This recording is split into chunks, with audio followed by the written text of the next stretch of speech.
collected, and a flask is filled with hot liquid like coffee, tea, or soup. Then it's off to the station to parade at 9:45 p.m. in readiness for another period of lucernal duty.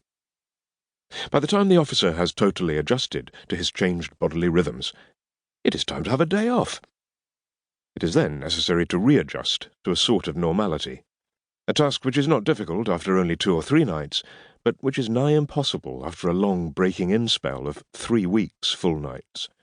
Jet lag has nothing on this period of readjustment, for it requires a total rethink on teeth-cleaning routines and toilet necessities, all aggravated by weakening torch batteries and the absence of all-night torch battery emporiums.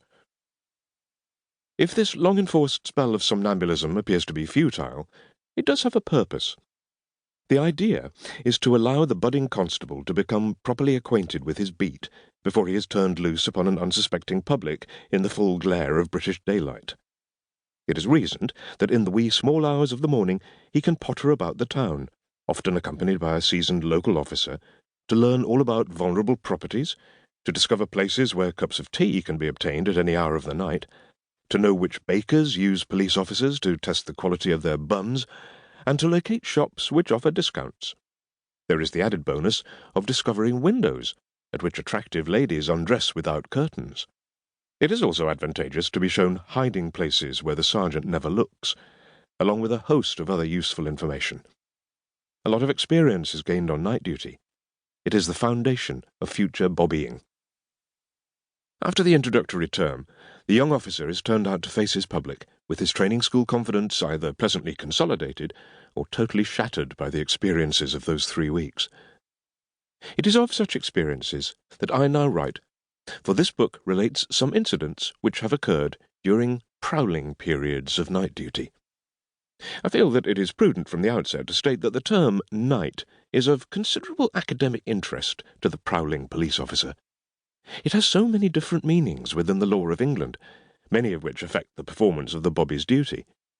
Although the law has dramatically changed since my early days in the force, the definition of night continues to be interesting. I first learned of the legal intricacies of night at my initial training centre, where, by flicking through my official issue of Moriarty's police law, I learned that there were several definitions of night. They were as follows: night, arrest; night, billiards; night, burglary; night, disguised with intent; night, dogs; night, larceny; night, lights on vehicles; night, loitering; night, malicious damage; night, offences; night, old metal dealers; night, poaching; night, spring guns, etc.; night, walkers; and night, refreshment houses. The problem was that the word night bore little resemblance to our night duty times, and indicated something different in most of the indexed cases. In addition, there were other nights, like night, arrest for indictable offences; night, cafes, offences in; night, employment; night, work, brackets, women; and finally, as if to clarify it all, an entry entitled night, meaning of. For example, night, for the purpose of the convention concerning the night work of women employed in industry, meant a period of at least 11 consecutive hours, including the interval between 10 o'clock in the evening and 5 o'clock in the morning. Under the Larceny Act of 1916, then in force, but now superseded by the Theft Act of 1968, the term night meant the interval between 9 p.m. in the evening and 6 a.m. the following day.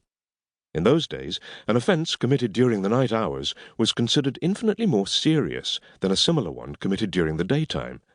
Consequently, lots of officers patrolled the streets in case something fearsome occurred, and lots of emphasis was placed upon things which might go wrong in the night. The officers had to know how to cope with anything that might arise, be it a domestic disturbance between man and wife, or an aircraft crash upon the town. Typical of the things learned was that a licensee with a billiards table must not allow anyone to use a table or instrument between 1 a.m. and 8 a.m., a provision made under the Gaming Act of 1845. Another learned gem was that burglary was a crime which could be committed only between 9 p.m. and 6 a.m. If it occurred at any other time, it was known as house-breaking, shop-breaking, or by some other suitably descriptive name.